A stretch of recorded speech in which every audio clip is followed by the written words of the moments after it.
Sir বন্ধুরা, আপনাদের সবাইকে এসবি বিনামালিক চ্যানেলে স্বাগত জানিয়ে শুরু করছি আজকে এই রেসিপি। বন্ধুরা, আজ আমি রান্না করব কাতলা মাছের মাথা দিয়ে উচ্ছে কুমড়ো আলু দিয়ে ঘন্ট। বন্ধুরা, এখানে কাতলা মাছের মাথা নিয়েছি। মাথায় লবণ হলুদ মাখিয়ে নিয়ে কড়াইতে তেল গরম হলে এক এক করে ভেজে নেব।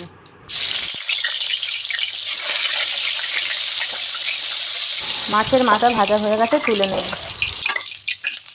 এবারে আলু উচ্ছে কুমড়ো এক এক করে ভেজে নেব। প্রথমে আলুটা দিয়ে দিলাম, এবারে হলুদ আর লবণ দিয়ে একটু নেড়ে চেড়ে হালকা লাল লাল করে ভেজে নেব। আলু ভাজা হয়ে গেছে, তুলে নিলাম। এরপরে উচ্ছেগুলো একইভাবে ভেজে নেব। লবণ আর হলুদ দিয়ে এটাও হালকাভাবে ভেজে নেব। উচ্ছেগুলো ভাজা হয়ে গেছে, তুলে নিলাম। একইভাবে কুমড়োগুলো ভেজে নেব হলুদ আর লবণ দিয়ে। কুমড়োগুলো ভাজা হয়ে গেছে, তুলে নিলাম। ওই কড়াই তেল দিয়ে ফোড়নে দেব শুকনো লঙ্কা, তেজপাতা, গোটা গরম মশলা, কালো জিরে।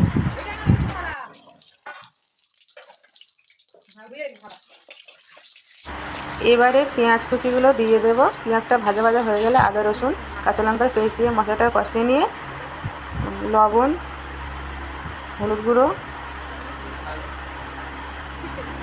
ধনে গুঁড়ো, কাশ্মীরি লঙ্কা গুঁড়ো, জিরে গুঁড়ো দিয়ে মশলাটা কষিয়ে নেব। একটু জল দিলাম যাতে তলায় না লেগে যায়।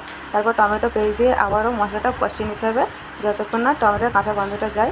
এরপরে উচ্ছে কুমড়ো আলু দিয়ে মশলাটা আবারও নেড়ে চেড়ে নিতে হবে।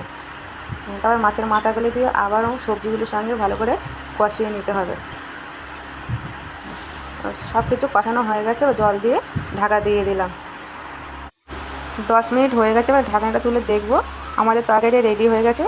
সব শেষে গরম মশলা দিয়ে নেড়ে চেড়ে নামিয়ে নেব। বন্ধুরা, ভিডিওটি ভালো লাগলে লাইক ও কমেন্ট করে জানাবেন। আর আমার চ্যানেলে যারা নতুন আছেন তারা সাবস্ক্রাইব করবেন, আর যারা ফেসবুক থেকে দেখছেন তারা ফলো করবেন। নমস্কার, ভালো থাকবেন।